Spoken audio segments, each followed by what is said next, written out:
जय हिंद, वंदे मातरम। सभी कैसे हैं? आई होप अच्छे होंगे, फिट होंगे। और लास्ट क्लास के अंदर हमने ग्रेविटेशन चैप्टर जो था उसकी जो थियोरेटिकल जो पार्ट था वो हमने कंप्लीट किया था। तो आज हम कुछ 10-15 क्वेश्चंस देखेंगे, फिर उसके बाद हम नए चैप्टर की ओर चलेंगे। ठीक है, तो चलिए क्वेश्चंस करते हैं। अभी तक हमने ग्रेविटेशन चैप्टर पूरा कर लिया, सबने पढ़ के आए हो? सभी थोड़ा बहुत पढ़ा है पूरा? चलिए let's see.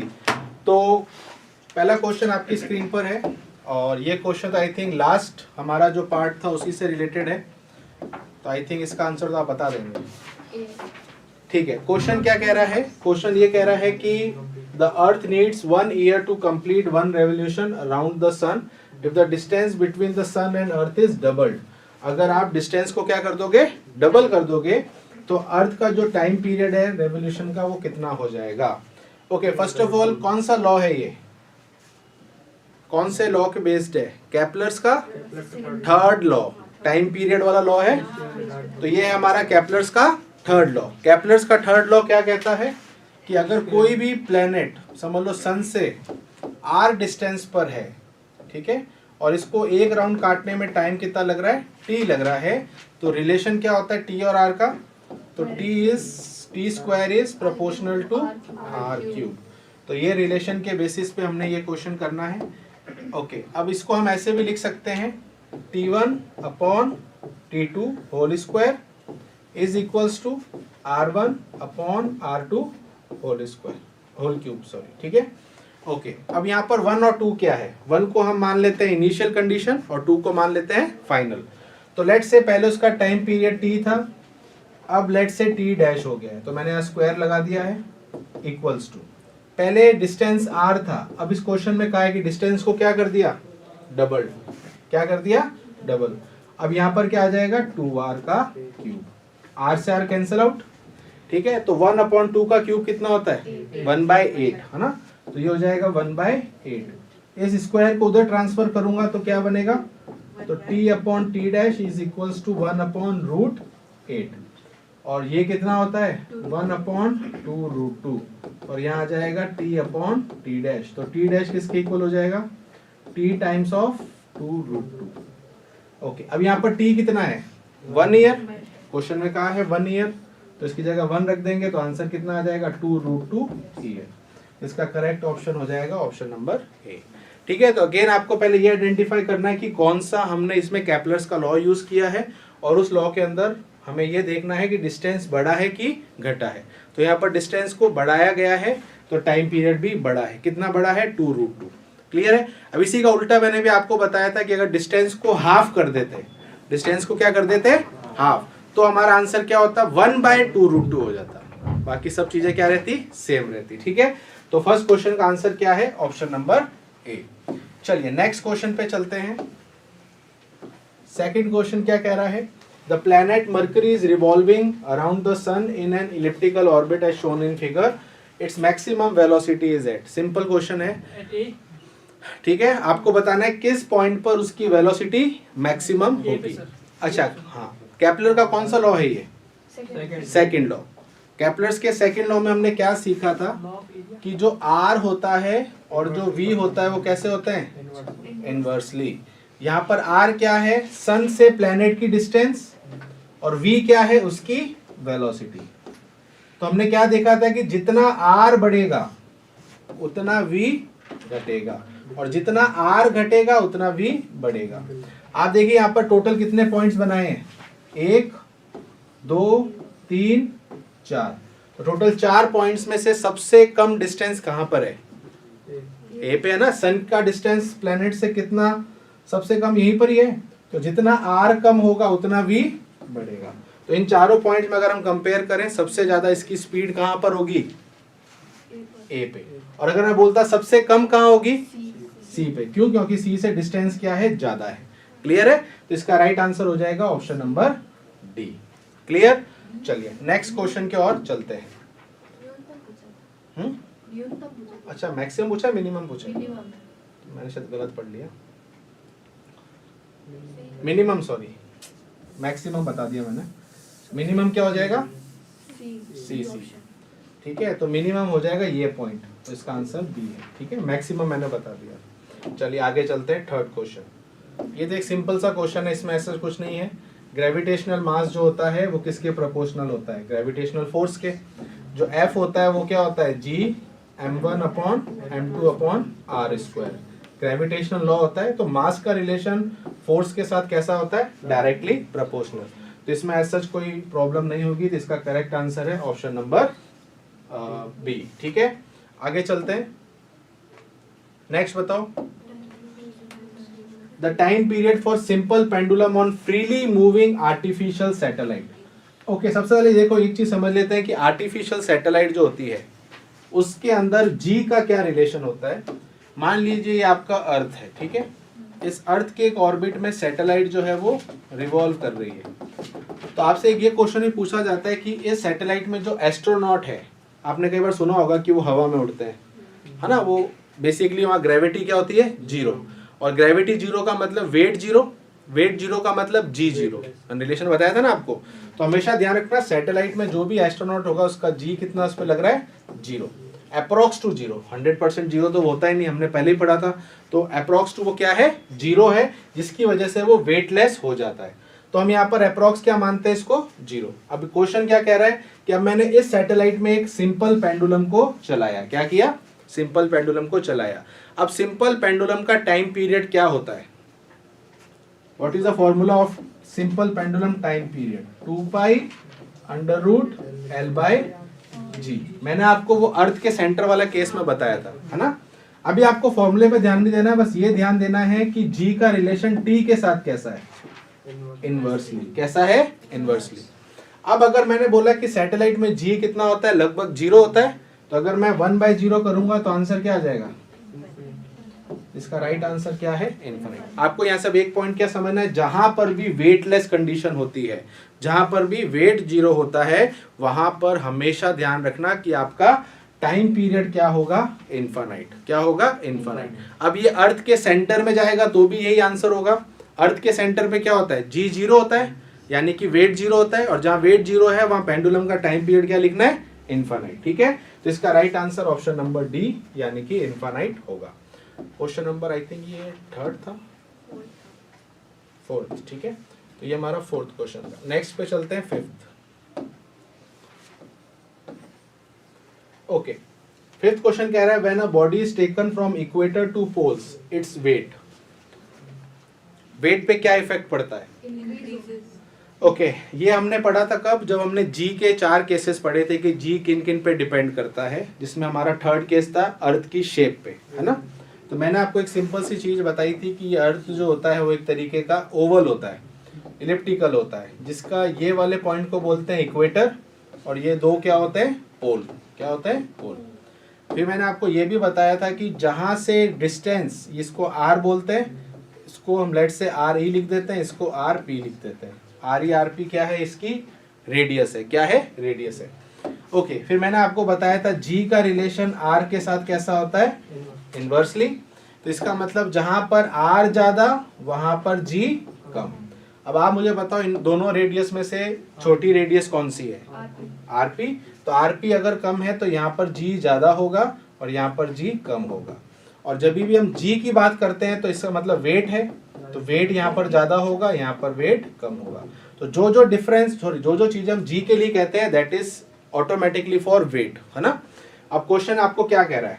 Body is taken from equator to pole. तो आप इक्वेटर से अगर पोल जाओगे तो ये आर बढ़ेगा कि घटेगा?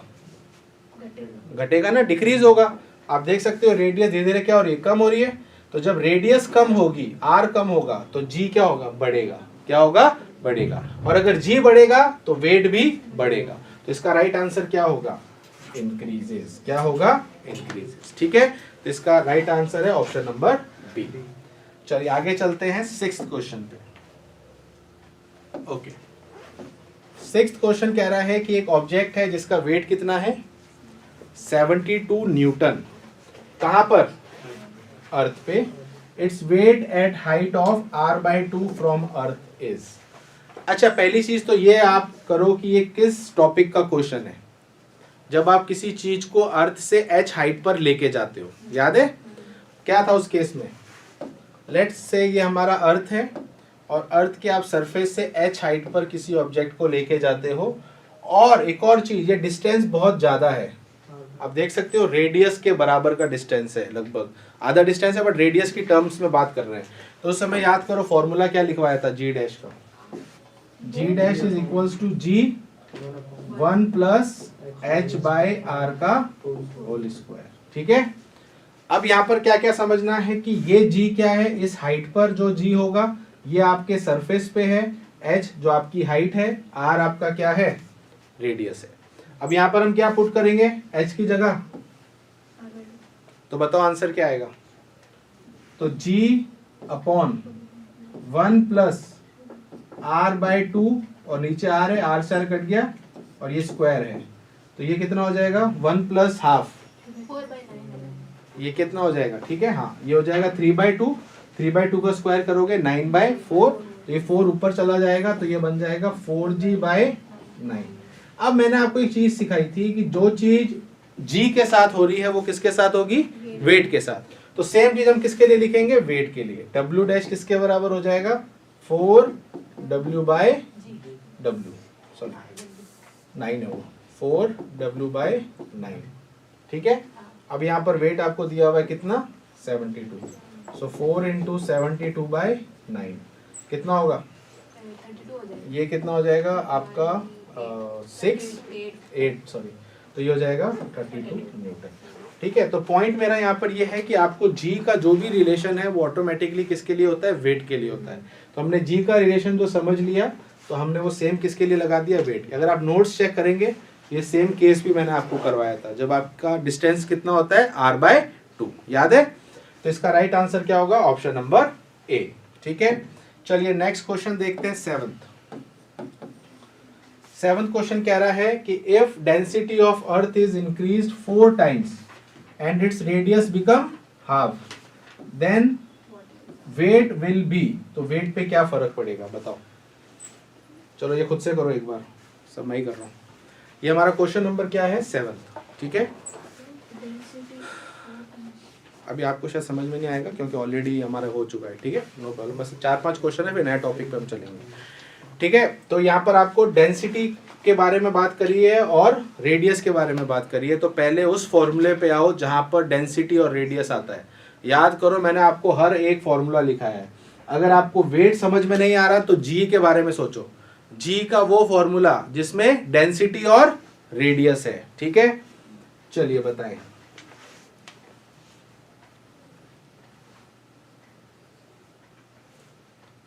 जी का फॉर्मूला बताओ मुझे, स्मॉल जी का फॉर्मूला क्या होता है, G M upon R square. ठीक है, ये इन टर्म्स ऑफ व्हाट है, मास, पर हमें किसकी टर्म में चाहिए, डेंसिटी, क्योंकि इस क्वेश्चन में डेंसिटी की बात कर रहा है। तो मास की जगह क्या रख देंगे, इसका आंसर होगा 20। ठीक है, चेक कर लेते हैं। रो और डेंसिटी के बाद वॉल्यूम आता है, मतलब मास क्या होता है, डेंसिटी इंटू वॉल्यूम। तो 4/3 पाई आर क्यूब, और नीचे ऑलरेडी क्या है, आर स्क्वायर है। आर स्क्वायर से आर स्क्वायर गया, तो फाइनल आंसर क्या आया, जी रो 4 पाई आर अपॉन 3। अब इनसे कुछ लेना देना नहीं है, बस दो चीजों पर फोकस रखो, जी पे और आर पे, क्योंकि ये सब चीजें कांस्टेंट है, ये कभी भी बदलती नहीं है। क्या बदलता है, रो और आर। तो हम यहाँ से क्या बोल सकते हैं, जी डायरेक्टली प्रोपोर्शनल है रो आर के। तो ये है आपका मेन जो इससे आपको समझना है। अब ये क्वेश्चन हो जाएगा। क्वेश्चन में आपने क्या देखा कि डेंसिटी कितने टाइम्स बढ़ रही है, 4 टाइम्स, तो इसको हम रख देंगे 4। रेडियस को क्या कर रहे हैं, हाफ, क्या कर रहे हैं, हाफ, तो ये हो जाएगा 1/2। तो आंसर कितना हो जाएगा, 2 टाइम्स। कितना हो जाएगा, 2 टाइम्स। तो हमारा राइट आंसर क्या होगा, 2B। क्लियर है, समझ में आया। तो आपको सबसे पहले ये समझना है कि कौन सा टॉपिक है, उसका कौन सा फॉर्मूला हम यहाँ पर काम में ले रहे हैं, और मैंने आपको हर एक फॉर्मूला इसका करवाया है। ठीक है, चलिए, तो इसका राइट आंसर क्या हो जाएगा, B। आगे चले 8th क्वेश्चन।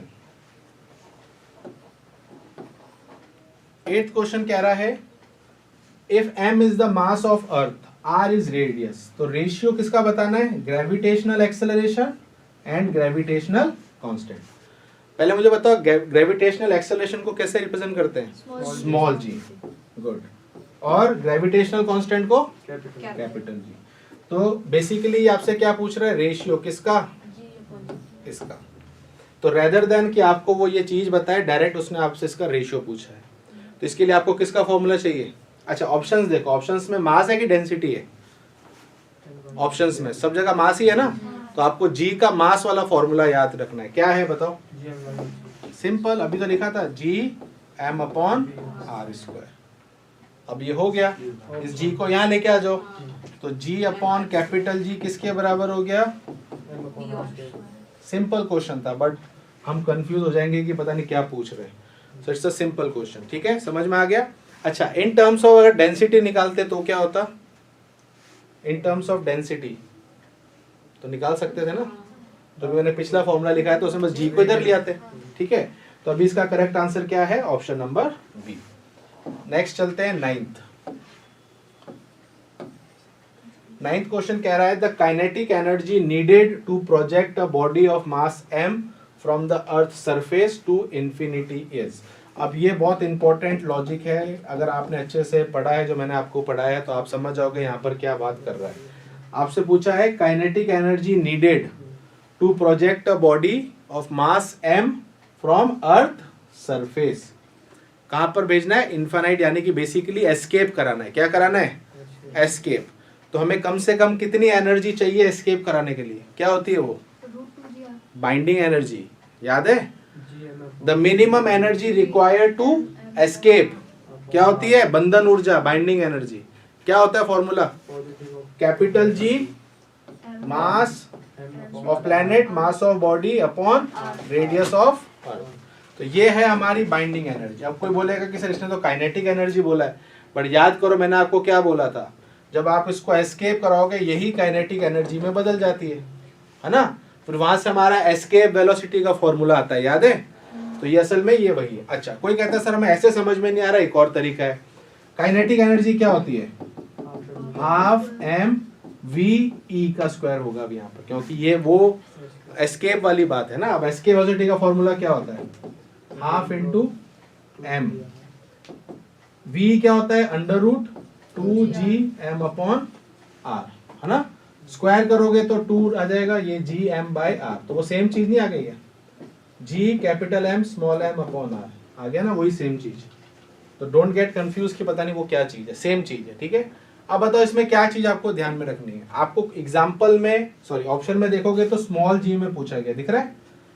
दैट मीन्स यहाँ पर कैपिटल जी नहीं है, इसका मतलब स्मॉल जी में इसको बदलना है। अब कैसे बदलोगे? स्मॉल जी अभी मैंने बताया था क्या था? Capital G mass of earth upon R square, सही है। इस एक आर को यहां भेज दूं तो ये क्या बन जाएगा? जी आर, सही है। अब इसकी वैल्यू यहां पर भी आ रही, देखो ये रही, तो इसकी जगह मैं ये पुट कर देता हूं, तो हमारी आंसर क्या आ जाएगा? G capital R small M. तो अगर इसको थोड़ा सा रीअरेंज करें तो M G capital R. Option कौन सा मिल रहा है? C option. क्लियर है, समझ में आ गया? तो कई बार आपको थोड़ा सा फ्लेक्सिबल रहना पड़ेगा, इधर उधर होना पड़ेगा, आपको फॉर्मूले किसी और को दूसरी जगह पुट करना होगा, ठीक है। तो इसका करेक्ट आंसर हो जाएगा ऑप्शन नंबर सी। चलते हैं नेक्स्ट क्वेश्चन पे, 10th। चलिए बताएं, एस्केप वेलोसिटी किसी प्लैनेट की कितनी है? वी ई, ठीक है। If the radius of planet remain same, radius को नहीं बदलें और क्या करें? मास को 4 टाइम्स, मास को 4 गुना बढ़ा दें, तो एस्केप वेलोसिटी पे क्या फर्क पड़ेगा? एस्केप वेलोसिटी बढ़ेगी 4 गुना या फिर 2 गुना या फिर सेम रहेगी या फिर हाफ हो जाएगी। ओके, कैसे करोगे? एस्केप वेलोसिटी का फॉर्मूला लगाओ। अच्छा, क्या चीज है जो बदल नहीं रही है? रेडियस। तो रेडियस को हटा दो। मैंने आपको क्या सिखाया था? जो चीज कांस्टेंट होती है उसको हटा दो। पहले तो फॉर्मूला लिखो, क्या है? Under root 2g m by R, सही है। क्या चीज है जो बदल नहीं सकती कभी भी? 2 नहीं बदल सकता, g नहीं बदल सकता, r नहीं बदल सकता। r क्यों नहीं बदल सकता? कोई क्वेश्चन में कह रहा है कि रेडियस सेम है, तो मैंने आपको क्या सिखाया? जो चीज सेम होती है उसको हटा दो। तो इसको हम ऐसे भी लिख सकते हैं, VE is directly proportional to root m। क्या हो जाएगा, रूट m। क्लियर है? अब बस रख दो रिलेशन, मास को कितना कर दिया, तो यहाँ पर 4 का रूट हो जाएगा। 4 का रूट कितना होता है, 2, तो वो हमारा 2 टाइम्स बढ़ जाएगा, तो आंसर क्या आ जाएगा, बी। क्लियर है? अगर रेडियस को भी बदल देते तो कोई दिक्कत नहीं है, यहाँ पर रेडियस के वैल्यू रख देते हैं, बट क्वेश्चन में कह रहा है कि क्या रेडियस सेम है, तो इस क्वेश्चन का राइट आंसर क्या है, ऑप्शन नंबर बी। चलिए नेक्स्ट देखते हैं 11th। अब ये थ्योरेटिकल क्वेश्चन है और मैंने आपको बताया भी था उस समय और स्ट्रेस भी दिया था इस बात पर कि आपको एस्केप वेलोसिटी के क्वेश्चन आते हैं, किस पे डिपेंड करता है और किस पे डिपेंड नहीं करता है। ठीक है, क्वेश्चन क्या कह रहा है, escape velocity on earth is less than on moon. गलत, मून की एस्केप वेलोसिटी अर्थ से कम होती है। कितना बताया था, 2.34 समथिंग, राइट। और इसकी कितनी होती है अर्थ की, 11.2 किलोमीटर पर सेकंड, 11.2 किलोमीटर पर सेकंड। तो ये तो गलत है, काट दिए। Depends on the mass of body, नहीं, मैंने आपको क्या बताया था, एस्केप वेलोसिटी का फॉर्मूला होता है √2g capital M upon r। Capital M होता है मास ऑफ प्लैनेट, ऑब्जेक्ट के मास से कुछ लेना देना नहीं है, इसका आंसर हो जाएगा बी गलत, सॉरी मतलब ऑप्शन बी गलत है। आगे चलते हैं, depends on the direction of projection, गलत। मैंने आपको क्या बताया था, आप उसको किसी भी एंगल पर प्रोजेक्ट करो, हमेशा कुछ फर्क नहीं पड़ता, हमेशा वो 11.2 ही रहेगा। अगर आप उसको 30 डिग्री पर फेंको, 60 डिग्री पर फेंको, एस्केप तो होना ही होना है, बट एंगल का उस पर कोई इफेक्ट नहीं पड़ता। ये मैंने आपको एग्जैक्ट पॉइंट लिखाया था। और डी यानी कि हाइट, मैंने आपको क्या बताया था कि ये जो आप 11.2 निकालते हो ये अर्थ के सरफेस से है, क्योंकि आप इस जगह पर अभी रेडियस रख रहे हो, बट अगर आप यहां से एस्केप करते हो तो आपको हाइट भी कंसीडर करनी पड़ेगी, तो ये बदल जाएगा, है ना। तो इसका मतलब ये किस पे डिपेंड करता है कि कितनी हाइट से आप प्रोजेक्ट कर रहे हैं। तो ये एग्जैक्ट मैंने आपको लिखवाया भी था क्वेश्चन जो है, ठीक है। चलिए नेक्स्ट चलते हैं 12th, बताओ। एक ग्रह की sorry a planet has a twice the radius but the mean density is 1/4 as compare to the earth. What is the ratio of escape velocity from earth to death from the planet. यहाँ पर दो चीजें हैं, एक तो क्या है, अर्थ है, और दूसरा क्या है, बताओ। मान लेते हैं एक तो अर्थ है और एक प्लैनेट है, यानी कि ग्रह है, ठीक है। क्वेश्चन क्या कह रहा है कि एक प्लैनेट है जिसकी रेडियस क्या है, डबल है किसकी, अर्थ के। लेट्स से अर्थ की रेडियस है RE और प्लैनेट की रेडियस है RP, है ना। क्वेश्चन में क्या कह रहा है, प्लैनेट की रेडियस कितनी है, ट्वाइस है, डबल है किसकी, अर्थ के रेडियस की। सही है, समझ में आया। सेकेंड लाइन पे चलते हैं, but the mean density is 1/4 as compare to earth. मान लेते हैं अर्थ की डेंसिटी ρe है और इसकी डेंसिटी ρp है। अब ρp कितना है बताओ, 1/4 ऑफ अर्थ, तो ये है ρe/4। सही है, समझ में आ रहा है। तो जो यहाँ पर लिखा है मैंने दोनों स्टेटमेंट को यहाँ पर लिख दिया। अब क्या पूछ रहा है, इसकी escape velocity let's say ve है और इसकी एस्केप वेलोसिटी ve डैश है। अब हमें क्या निकालना है, चेक कर लेते हैं। हमें अब ये निकालना है, क्या निकालना है, ये पहले तो मुझे ये बताओ फॉर्मूला क्या होता है एस्केप वेलोसिटी का जिसमें डेंसिटी आता है, मैंने लिखवाया था। अब आपको फॉर्मूले की कोई भी जरूरत नहीं है, अगर आपको वो रिलेशन याद है तो ve किसके बराबर होता है, r√ρ, याद है, ये मैंने आपको करवाया था और एंड में लिखवाया भी था, relation of r and ρ। Check कर सकते हो नोट्स, ठीक है। इसको हम कैसे लिखेंगे, v1 upon v2 r1 upon r2 into √ρ1/1 क्या है यहाँ पर, लेट्स से 1 को हम अर्थ मान लेते हैं, 2 को हम प्लैनेट मान लेते हैं। सारी वैल्यू पुट कर दो, चलो बताओ क्या आएगा आंसर। r1 मतलब अर्थ की रेडियस r है, RE, इसकी कितनी है 2RE, दिख रहा है, मल्टीप्लाई √ρ1 अर्थ का ρe है, इसका कितना है ρe/4, तो ये ऊपर चला जाएगा 4, ρe से ρe कैंसल, RE से RE कैंसल, तो 1/2 इंटू √4/1। 4/1 कितना होता है 2 ही होता है, तो 1/2 इंटू 2/1, 2 से 2 कैंसिल आउट, आंसर क्या आ गया 1:1। क्लियर है, समझ में आई? तब कर पाओगे जब आपको क्या याद है, रिलेशंस। क्या याद है, रिलेशंस। तो इसका करेक्ट आंसर हो जाएगा ऑप्शन नंबर सी। चलिए आई थिंक इसके बाद लास्ट क्वेश्चन ही है ये, 2 क्वेश्चन हो रहे हैं बस, ठीक है। ये हमारा कौन सा क्वेश्चन है, 13th। चलिए 13th के बारे में बात करते हैं। एक satellite revolve around the earth in elliptical orbit its speed. Simple question है, थ्योरेटिकल क्वेश्चन है। अभी मैंने एक ऐसा क्वेश्चन पहले भी करवाया था।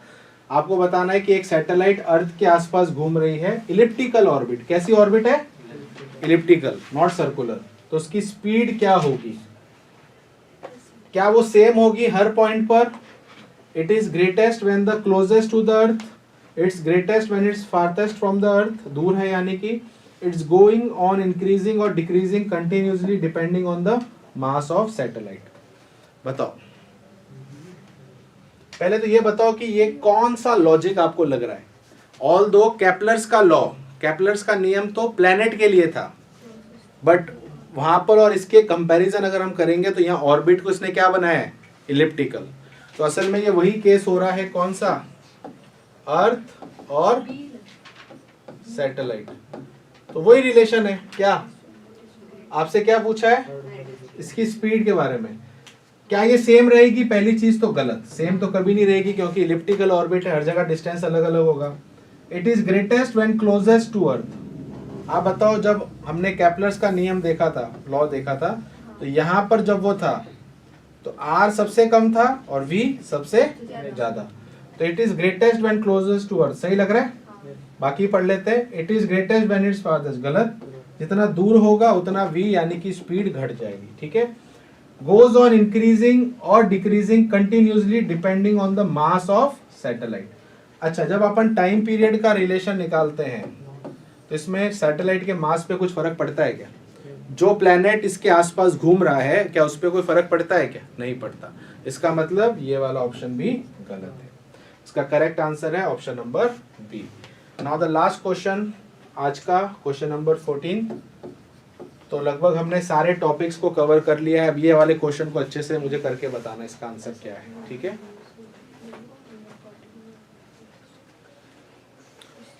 क्वेश्चन कह रहा है कि एक जियो स्टेशनरी सैटेलाइट है इन अ पर्टिकुलर ऑर्बिट, वो घूम रही है, तो उसको अपनी ऑर्बिट से दूसरी ऑर्बिट में ले गए, है ना। और वो ऑर्बिट जो है उसका डिस्टेंस सेंटर से जो पुरानी ऑर्बिट था उसका डबल है। कितना है? डबल है। तो आपको बताना टाइम पीरियड कितना हो जाएगा। पहली चीज मुझे बताओ, जब मैंने आपको सैटेलाइट का टाइम पीरियड का फॉर्मूला लिखाया था, क्या लिखवाया था? सैटेलाइट और टाइम पीरियड का फॉर्मूला वही है जो केपलर का थर्ड लॉ है। क्या था? T square proportional to. अब बहुत सिंपल सा क्वेश्चन है, इसको हम ऐसे लिख सकते हैं,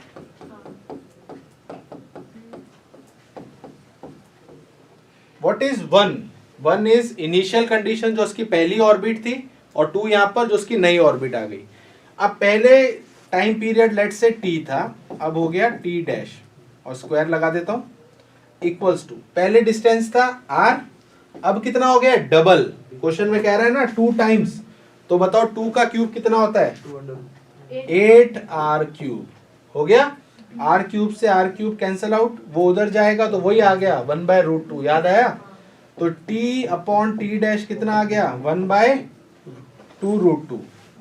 1 तो t डैश किसके बराबर आएगा?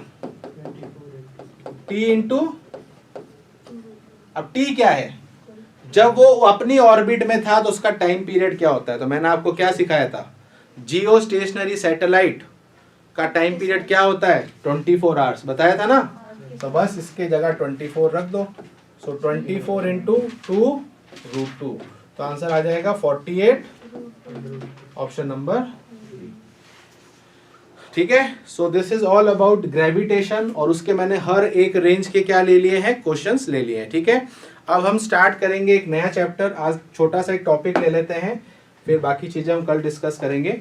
तो आज हम जो टॉपिक स्टार्ट करेंगे, इस चैप्टर का नाम है रोटेशनल मोशन। क्या है? Rotational motion.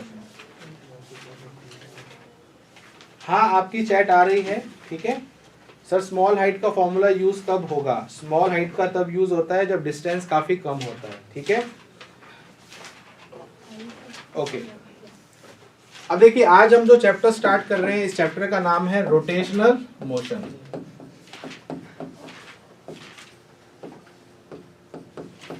अब जब हम रोटेशनल मोशन पढ़ते हैं सबसे पहला क्वेश्चन हमारे माइंड में ये आता है, डिफरेंस बिटवीन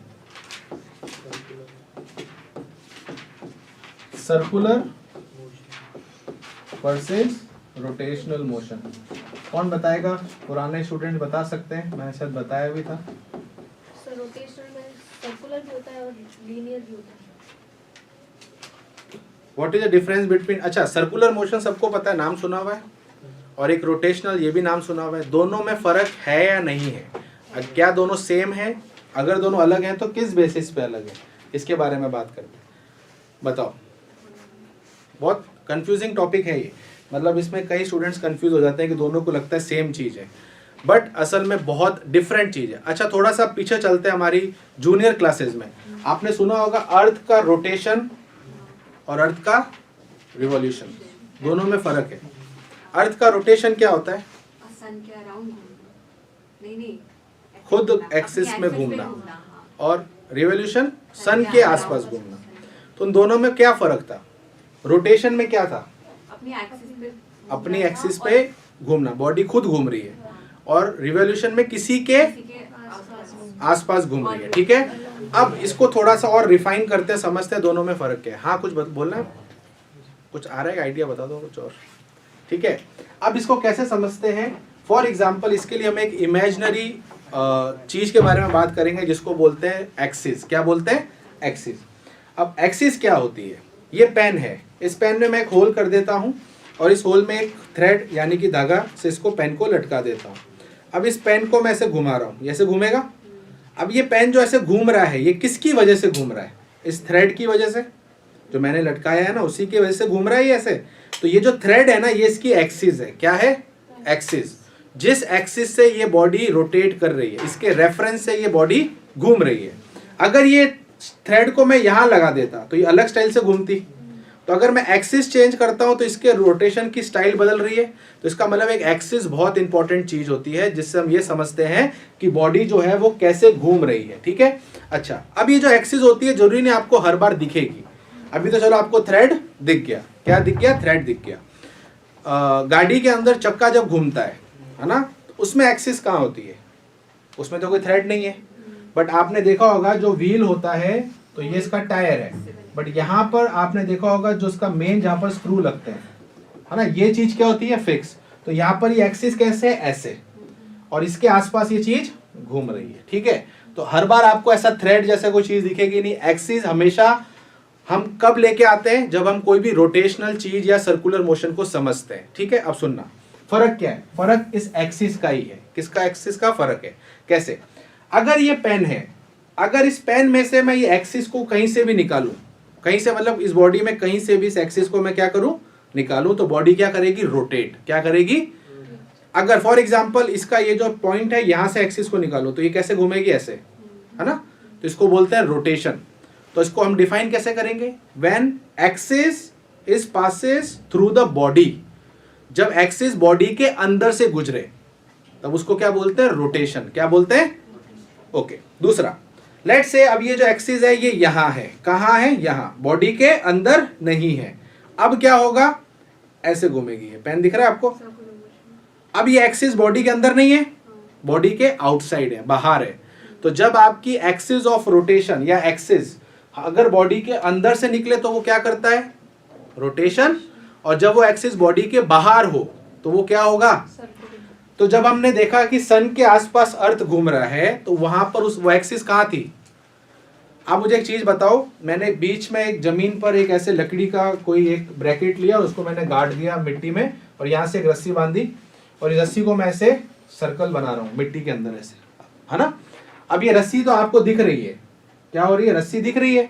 इस रस्सी की वजह से तो आप सर्कल में घूम रहे हो, बट एक्सिस कहाँ है? ये जहां पर आपने लकड़ी जो फंसाई थी, इस लकड़ी के ही आसपास आप घूम रहे हो। ये लकड़ी आपकी क्या है? एक्सिस है। क्या है? अक्ष है ना। अब होता क्या है कि जब सन है और सन के आसपास कौन घूम रहा है? अर्थ। तो अब एक्सिस कहाँ है? सन के अंदर है। कहाँ पर है? तो वो अर्थ के तो बाहर है ना। तो जब कोई एक्सिस बाहर होती है तो उसको क्या बोलते हैं? Circular motion.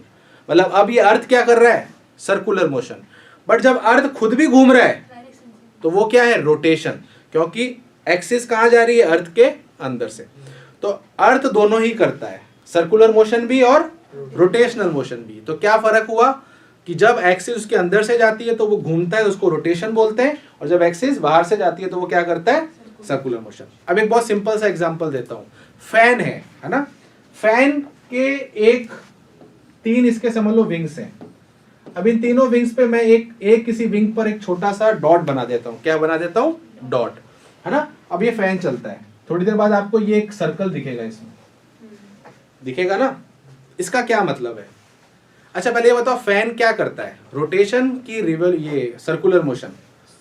Fan is a rotational motion, क्योंकि फैन की एक्सिस कहाँ जा रही है? जहां से हमने इसको टांगा है। तो ये फैन तो घूम रहा है, बट इसके जो पार्टिकल्स हैं, किसके? उस पंखे के कण जो हैं, वो कैसा मोशन कर रहे हैं? क्योंकि वो थोड़ी घूम रहे हैं ऐसे। मेरे एक पॉइंट समझना, यानी कि दोनों में वो क्या है, आप कह सकते हो सिमिलैरिटी, कि जो बॉडी रोटेशनल मोशन करती है, सुनना बहुत आराम से, उसके हर एक पार्टिकल सर्कुलर मोशन करते हैं। बात समझ में आई? फॉर एग्जाम्पल, ये फैन तो घूम रहा है, फैन क्या कर रहा है? रोटेशन। बट फैन के जो पार्टिकल्स हैं वो क्या कर रहे हैं? क्यों? क्योंकि उसकी एक्सिस कहाँ है? वो तो उधर है जो फैन के यहाँ पर है, ये वाली एक्सिस। तो ये भी इसके आसपास घूम रहा है, ये भी इसके आसपास घूम रहा है, तो हर एक पार्टिकल क्या कर रहे हैं? Circular motion. समझ में बात आई? एक और सिंपल एग्जांपल देता हूं। एक सीडी चलाई आपने या डीवीडी जो भी चलाई, अब ये सीडी जब घूमती है, ये कौन सा मोशन है? रोटेशन की सर्कुलर। सीडी जब घूमती है ना सीडी प्लेयर में, तो वो कौन सा मोशन है? रोटेशन ना। खुद सीडी घूम रही है ना, तो ये क्या है? रोटेशन। अब इस सीडी पर एक मक्खी बैठ गई। क्या बैठ गई? और वो मक्खी भी सीडी के साथ घूम रही है। अब बताओ वो मक्खी कौन सा मोशन कर रही है? तो इसका अगर मक्खी को हटा दूं और मैं बोल दूं सीडी का एक पॉइंट या सीडी का एक पार्टिकल कौन सा मोशन कर रहा है? समझ में आया? तो जो बॉडी रोटेशनल मोशन करती है, उसके पार्टिकल्स क्या करते हैं? अच्छा, अर्थ क्या कर रही है? हम क्या कर रहे हैं? अर्थ घूम रहा है ना, हम थोड़ी घूम रहे हैं। तो जब अर्थ रोटेट करता है, हम क्या कर रहे हैं? सर्कुलर। समझ बात आई? तो सबसे पहले तो डिफरेंस लिख लेते हैं, फिर हम दोनों में जो सिमिलैरिटी है वो लिख देते हैं। ठीक है? तो आप इसको सिंपल लैंग्वेज में लिखोगे, ये सिर्फ समझने के लिए है, बिकॉज मैक्सिमम बच्चों को यही डाउट नहीं क्लियर होती कि सर्कुलर और रोटेशन में फर्क क्या है। उनको लगता है दोनों सेम ही है। ठीक है? अगर फॉर एग्जाम्पल मैं खुद पे ही लेता हूं, मैं अभी यहाँ पर ऐसे घूम रहा हूँ, ये कौन सा मोशन है? रोटेशन, क्योंकि एक्सिस मेरे अंदर से जा रही है। अगर यहाँ से मैं इसके आसपास घूम रहा हूँ तो सर्कुलर। तो फर्क समझ में आ गया? ठीक है। अब इसमें आप लिख लीजिए, if axis is outside the body, तो वो क्या होगा? ये बताओ। और if axis is inside the body, तो वो क्या होगा? तो ये होगा हमारा रोटेशन और ये होगा हमारा सर्कुलर मोशन। ठीक है? दूसरा, इसके अंदर एक नोट लिख देना। नोट क्या लिखोगे? Body in rotational motion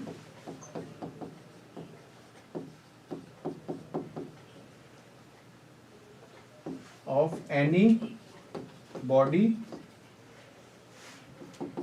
its particle exhibits circular motion। ठीक है? तो ये एक आपको पॉइंट मैंने बता दिया कि दोनों का लिंक क्या है। लिंक ये है कि जो भी रोटेशनल मोशन बॉडी कर रही है, तो उसके पार्टिकल्स कौन सा मोशन एग्जिबिट करते हैं? क्या करते हैं? Circular motion. ठीक है? तो ये था सबसे पहले डिफरेंस सर्कुलर और रोटेशन में। बिकॉज अगर मैं अब आपको रोटेशनल मोशन पढ़ाऊंगा तो पहला डाउट ये आता है कि सर्कुलर मोशन तो हम पढ़ चुके हैं, तो ये अलग क्यों है? तो इसमें बॉडी क्या करती है? रोटेट। तो आज सिर्फ इतना ही समझते हैं कि असल में रोटेशनल मोशन है क्या। अब आने वाले टाइम में आगे की क्लासेस में हम इसमें क्या पढ़ेंगे, सबसे पहले हम ये पढ़ेंगे सेंटर ऑफ मास क्या होता है। आपने ये वर्ड बहुत बार सुना होगा, अभी मैं थोड़ा सा आइडिया देके जाता हूँ, फिर नेक्स्ट क्लास में इस बारे में बात करेंगे, आप भी सोचना। सेंटर ऑफ मास कोई जानता है क्या होता है? क्या होता है centre of mass?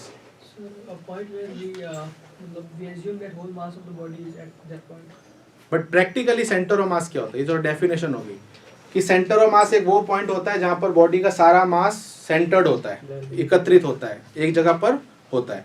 But reality में डेफिनेशन है वो तो जिस पॉइंट से बॉडी के सारे ही मतलब पार्ट्स का जो मास है वो बराबर हो।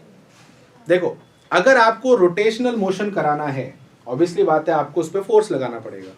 इस पेन को मुझे रोटेट कराना है, मैंने एक्सिस तो ये ले ली, अब रोटेट करने के लिए क्या चाहिए? फोर्स चाहिए ना, ठीक है। अब समझ लो ये बॉडी है, इसको मैंने कहीं से भी हिंज नहीं किया, मतलब कहीं से भी इसको मैंने फिक्स नहीं किया है। अब ये ऐसे पड़ा है पेन, ठीक है। अब इसके ऊपर मैं कहाँ पर फोर्स लगाऊं कि ये रोटेट करे? क्या करे? रोटेट का मतलब है ये वहीं पर गिर जाए, है ना। अगर मैं इसके एक पॉइंट ऐसा आएगा जहां पर अगर मैं फोर्स लगाऊंगा ये ऐसे चलेगा, दिख रहा है? वो यहाँ पर एक ऐसा कोई पॉइंट होगा। तो सेंटर ऑफ मास बॉडी का वो पॉइंट होता है जहां पर अगर आप फोर्स लगाओगे तो बॉडी करेगी लीनियर मोशन। क्या करेगी? इसके बहुत सारी डेफिनेशंस होती हैं, ठीक है। यानी कि अगर आप बॉडी को रोटेट करना चाहते हैं तो आप बॉडी के किस हिस्से पर फोर्स लगाओगे? सेंटर ऑफ मास के अलावा किस पे लगाओगे? अगर आपने सेंटर ऑफ मास पे फोर्स लगाया तो बॉडी रोटेट नहीं करेगी। एग्जांपल देता हूं, जैसे आप पहले सेंटर ऑफ मास ढूंढते कैसे? ये पेन है, इस पेन का सेंटर ऑफ मास कहाँ है? ये सबसे बड़ा टास्क होता है। तो मैथमेटिकली भी इसका एक तरीका है जो मैं आगे जाके करवाऊंगा, और एक सिंपल सा तरीका भी है, इसको बैलेंस करो। क्या करो? जैसे यहाँ पर इसको मैं बैलेंस करता हूँ, जहां पर ये बैलेंस हो गया, यानी कि इधर का मास और इधर का मास क्या है? सेम है। इसका सेंटर ऑफ मास यहाँ है। अगर यहाँ बहुत सारा मास होता, बहुत ज्यादा यहाँ से हैवी होता, तो क्या ये सेम जगह पे होता? कहाँ होता? थोड़ा सा इधर होता। तो सेंटर ऑफ मास शिफ्ट करता रहता है जहां पर ज्यादा मास होता है। तो अभी आगे जाके अपन बात करेंगे। तो बॉडी का सेंटर ऑफ मास निकालना इट्स इजी, बट अगर बॉडी का शेप कैसा भी हो, अनडिफाइंड हो, तो उसमें दिक्कत आती है, उसके बारे में भी बात करेंगे, ठीक है। तो बाकी सारी चीजें हम कल डिस्कस करते हैं, ठीक है। तो इसी के साथ आज की क्लास को एंड करते हैं। सभी अपना ध्यान रखना, तब तक सभी को जय हिंद, वंदे मातरम।